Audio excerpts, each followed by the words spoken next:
Feelings are just your body talking to you about how you're doing in the moment. Even if you've gotten used to ignoring them, they're still talking to you. Tune into your breathing, and then your body, and then your emotions. It's a little thing that pays off big. Alison Deneen.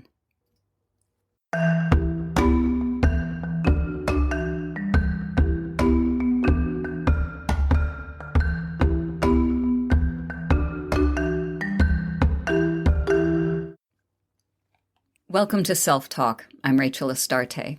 Thank you for being here. Today we're concluding this season with a topic that brings the 3 pillars of foundation of self-work, non-judgment, awareness, and gentleness, into embodied action. We're talking about interoception, your ability to sense what's happening inside your body. This is one of the most important skills you can develop if you want to live a life that is aligned with your truth, your purpose, and your highest self. So, let's get into it. What is interoception? Interoception is simply the ability to feel your inner world. Not metaphorically, literally. It's your awareness of things like your heartbeat or your breath, your sense of your temperature, the need to use the bathroom, when you feel hungry or tired, and the subtle sensory shifts that happen before your mind has even caught up. If exteroception is how we sense the outside world, and proprioception is the sense of self-movement or how we sense our body in space, then interoception is how we sense our inner truth. It's the language of internal experience. And here's the crucial part. Interoception isn't just biological, it's psychological, even spiritual. It's the body's way of saying, hey, something important is happening in here, so please pay attention. Why does interoception matter? Interoception is foundational because it's the first step in self-awareness. Now, I know we already discussed awareness in episode 3 of this season, so think of this episode as pulling back the curtain to see how awareness works. Most emotional reactions begin as a physical sensation before we identify it as an emotion or even have a thought about it. Nervousness, we feel butterflies in our stomach. Anxiety often starts with a flushing of the face, a tightening of the chest, or a quickening of the breath. Sadness might begin with a general sense of heaviness. Love, a flooding of warmth through our face and heart center. The body is the first messenger of truth. When you drop into the body regularly and strengthen this inner listening, everything shifts. You regulate your emotions more easily. You understand yourself more quickly. You make clearer decisions. You stop projecting your innate knowing onto other people. And you begin to trust yourself again, sometimes for the first time in years or ever. And this is where interoception becomes part of the foundation of self. Your highest self, your true nature that is and always has been connected to pure consciousness, speaks quietly. The body, then, takes its rightful role as an ally that helps translate that guidance into something you can feel and eventually act on. If interoception isn't something you've practiced, or if you've been taught to distrust your inner experience, you might notice that you have difficulty identifying your emotions. You might have chronic overthinking or a disconnect from your needs. You might have anxiety that just feels unpredictable, as anxiety often does. You might experience emotional overwhelm or a tendency to numb yourself with food or screens or work or even spiritual tools. It may feel as though you're living entirely from the neck up. And this is an interesting story because I had a client who said in an early session that that's how she lived. She was highly intelligent and bright and completely dead from the neck down. So we worked together for many months, not only to help her body feel accessible to her again, but for her to rely on her body as a trusted source of communication. When we are disconnected from our body, the ego steps in to manage the gap. Its superpower is creating Oscar-worthy storylines to keep us questioning ourselves. Meanwhile, our highest self is chained to a chair in the basement with its mouth gagged. Don't worry, it escapes in Act 3. So in the case of my client, her story was that her body could not be trusted. Only her mind could. So it fed her an unhealthy loop of reasons why she shouldn't trust her intuition, her sacred self, start a business. It affected her marriage and, more importantly, her general sense of self. So this ego, and we've talked about this before, is the underdeveloped ego. It means well, but it doesn't know what it's doing. So let's take a little side trip back to that topic of the underdeveloped ego, or the small s self, as we've referred to it. One thing the underdeveloped ego does not like is interoception. Why? Because sensation equals information, and information equals growth, and growth equals change. Now, as we've discussed, the small s self is terrified of your growth because it fears that if you awaken fully, that is, once you fully recognize that your true nature is pure consciousness, it will be obliterated. So when you try to slow down enough to sense your body, you might hear in your head the underdeveloped ego saying things like, "You don't have time for this," or "If you feel this, you're going to fall apart," or "Your intuition is probably wrong," or "Don't trust that spiritual moment because it's weird, it's woo-woo. Let's just eat something or scroll or stay busy." That voice is not trying to harm you. It's just scared. It's in a fight for survival. The more spiritually awake you become, the louder it gets, because it senses that your awareness is expanding beyond its jurisdiction, and it freaks out. So here's the good news. Your underdeveloped ego doesn't need to die. It needs to develop.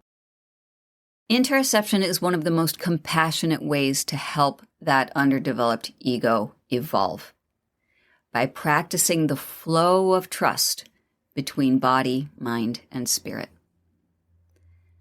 So let's talk about very simple everyday practices that will help you build interoception gently and safely.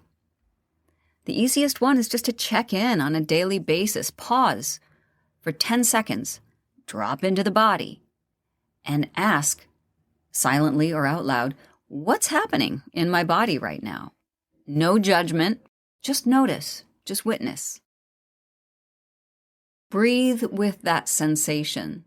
The breath is not there to clear out the feeling or to let it go, but actually to stand in witness with it, to breathe with it. Then you might want to let the body express what it's feeling with some gentle movement. You can stretch, sway, jump up and down, dance. Movement is acknowledgement. It's acceptance of its presence in this moment. And if you're so moved, you might even want to ask this sensation, what do you want me to know? Or what do you need? And this is a beautiful time then to consult your highest self. Bring in the wisdom of expanded awareness. What would my highest self say about this sensation? Now, it's important to notice the difference between the underdeveloped ego's voice and that of the highest self. This is just something to hold on to as reference from now on. The underdeveloped ego voice says no.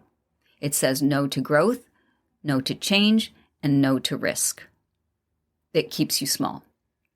The highest self is always gentle, supportive, and it guides you toward elevation and evolution.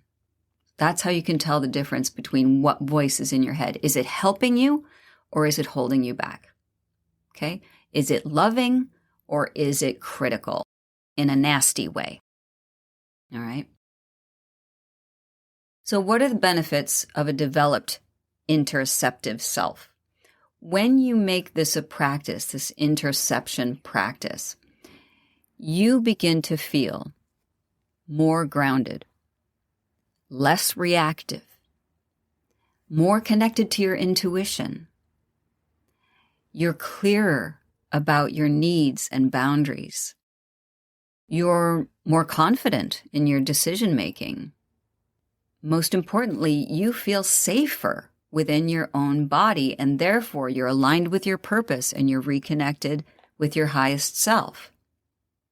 Essentially, you stop living at a distance from yourself. You come home to your true nature, your highest self, the capital S self. Let's do a brief interoceptive pause together. So if you can, just let your eyes soften or close. Take a slow breath in and a gentle breath out.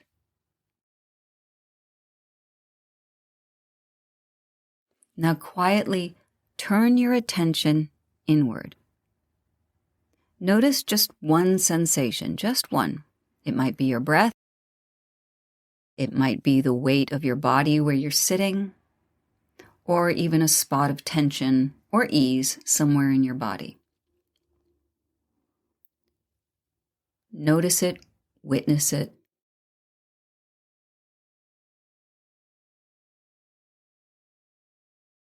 Now breathe with that sensation. Again, not to change it, but to accompany it.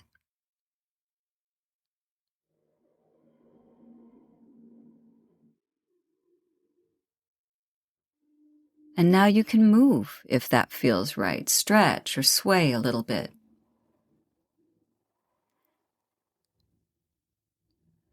Ask that sensation silently, what do you want me to know?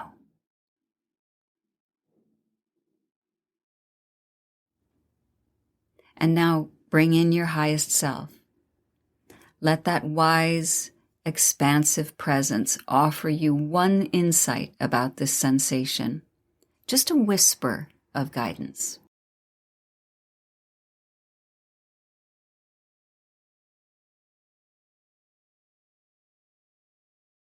And take one more full breath, in and out.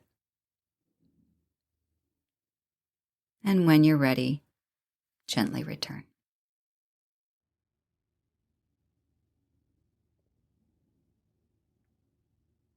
Welcome back. Okay, let's sum it up. Interoception is about presence. It's what operates behind the scenes of your awareness. It is the bridge between body, mind, and spirit.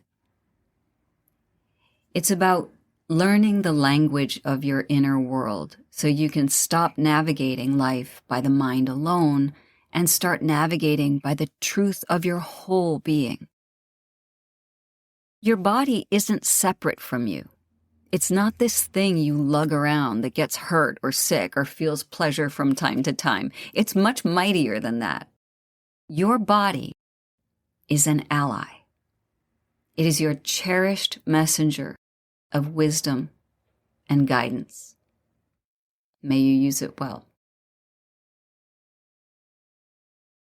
Now, if this foundation of self-work speaks to you, I invite you to join us for Write Yourself Open. This is an ongoing course where we use guided meditation, a little bit like what we just did, but longer. Also reflective writing and supportive group discussion at each gathering.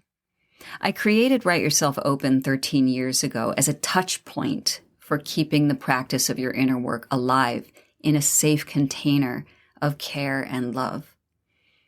We meet every second and fourth Tuesday at 1 p.m. Eastern, and you can learn more at www.writeyourselfopen.com. There are packages. You can join us for a year, for 3 months, or just one session. And if you'd like to explore working with me one-on-one, you can visit www.foundationofself.com. I'll add the links to the show notes. Until next time, be gentle with yourself.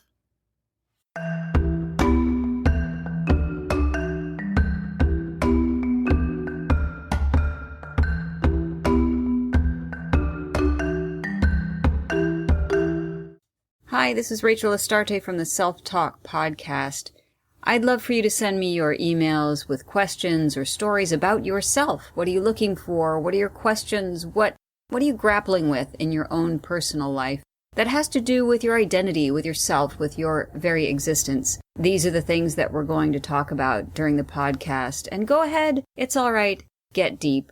I can handle it. So send them to Rachel@selftalkpodcast.com. And I'll see you on the next episode.